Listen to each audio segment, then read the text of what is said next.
സംസ്ഥാനത്ത് മഴയുടെ തീവ്രത കുറയുന്നു. ഇന്ന് 3 ജില്ലകൾക്ക് ഓറഞ്ച് അലർട്ട്. പത്തനംതിട്ട, കോട്ടയം, ഇടുക്കി ജില്ലകൾക്കാണ് ഓറഞ്ച് മുന്നറിയിപ്പ്. ബംഗാൾ ഉൾക്കടലിൽ ചുഴലിക്കാറ്റ് മുന്നറിയിപ്പും നിലനിൽക്കുന്നുണ്ട്. മധ്യ പടിഞ്ഞാറൻ ബംഗാൾ ഉൾക്കടലിലെ ശക്തി കൂടിയ ന്യൂനമർദ്ദം തീവ്ര ന്യൂനമർദ്ദമായി ശക്തി പ്രാപിച്ചു.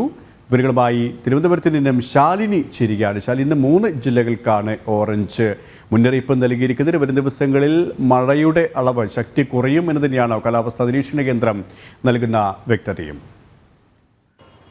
നിലവിലെ സാഹചര്യത്തിൽ മഴയുടെ തീവ്രത അല്ലെങ്കിൽ ശക്തി കുറയുന്നു എന്നുള്ളതാണ്. പക്ഷേ ഒരു ന്യൂനമർദ്ദം ചുഴലിക്കാറ്റാകാനുള്ള സാധ്യതയിൽ നിലനിൽക്കുന്നു. മറ്റൊരു ന്യൂനമർദ്ദം അറബിക്കടലിൽ തുടരുന്ന പശ്ചാത്തലം കാലവർഷം കന്യാകുമാരിക്ക് സമീപമായി 500 കിലോമീറ്റർ അകലെ സ്ഥിതി ചെയ്യുന്ന ഒരു സാഹചര്യം കൂടിയുണ്ട്. ഇത് 3 കൂടി അനുകൂലമാവുകയാണെങ്കിൽ ഒരുപക്ഷെ സംസ്ഥാനത്ത് വരും ദിവസങ്ങളിലും അതിശക്തമായതും തീവ്രമായതുമായ മഴയ്ക്ക് സാധ്യതയുണ്ട് എന്നുള്ളത് തന്നെയാണ് കാലാവസ്ഥാ നിരീക്ഷണ കേന്ദ്രം വ്യക്തമാക്കുന്നത്. പക്ഷേ നിലവിലെ സാഹചര്യത്തിൽ മഴ തീവ്രത കുറവാണ് എന്നുള്ളതാണ്. നിലവിൽ 3 ജില്ലകൾക്കാണ് ഇന്ന് ഓറഞ്ച് അലർട്ട് ജാഗ്രതാ നിർദ്ദേശം, അതിശക്തമായ മഴയ്ക്കുള്ള ജാഗ്രതാ മുന്നറിയിപ്പ് നൽകിയിട്ടുള്ളത്. അത് പത്തനംതിട്ട, ആലപ്പുഴ, ഒപ്പം തന്നെ കോട്ടയം, ഒപ്പം ഇടുക്കി ജില്ലകൾക്കാണ് ഇന്ന് ഓറഞ്ച് അലർട്ട് ജാഗ്രതാ നിർദ്ദേശം നൽകിയിട്ടുള്ളത്.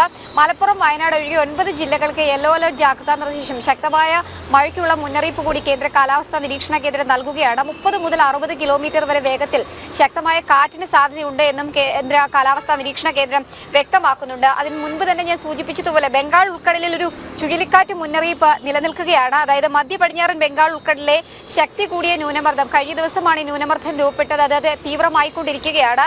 അത് ശക്തി പ്രാപിച്ച് തീവ്ര ന്യൂനമർദ്ദമായി മാറിയിട്ടുണ്ട് എന്നുള്ളതാണ് നിലവിലെ സാഹചര്യത്തിൽ കേന്ദ്ര കാലാവസ്ഥാ നിരീക്ഷണ കേന്ദ്രം അറിയിക്കുന്നത്. നാളെ രാവിലെയോടുകൂടി ഇത് മധ്യ കിഴക്കൻ ബംഗാൾ ഉൾക്കടലിൽ ഒരു ചുഴലിക്കാറ്റായി രൂപം കൊള്ളും എന്നുള്ളതാണ് അറിയിക്കുന്നത്. ഒപ്പം വെള്ളിയാഴ്ച രാത്രിയോടെ ബംഗ്ലാദേശിന് സമീപത്തായി പശ്ചിമ ബംഗാൾ തീരത്ത് ഈ ചുഴലിക്കാറ്റ് കരതൊടാനുള്ള സാധ്യത കൂടിയുണ്ട്. അങ്ങനെയാണെങ്കിൽ ഒരുപക്ഷെ സംസ്ഥാനത്ത് അതിശക്തമായ മഴയ്ക്കുള്ള സാധ്യത കൂടി കേന്ദ്ര കാലാവസ്ഥാ നിരീക്ഷണ കേന്ദ്രം പ്രവചിക്കുന്നുണ്ട്. ബംഗാൾ ഉൾക്കടലിൽ രൂപം കൊണ്ട ന്യൂനമർദ്ദമായതുകൊണ്ട് തന്നെ അത് നേരിട്ട് കേരളത്തെ ബാധിക്കില്ല എങ്കിൽ പോലും ശക്തമായ മഴയ്ക്കും കാറ്റിനും സാധ്യതയുണ്ട് എന്നുള്ളതാണ് അറിയിപ്പിൽ പറയുന്നത്. മത്സ്യബന്ധനത്തിന് പൂർണ്ണമായും കേരള തീരത്ത് വിലക്ക് ഏർപ്പെടുത്തിയിട്ടുണ്ട്.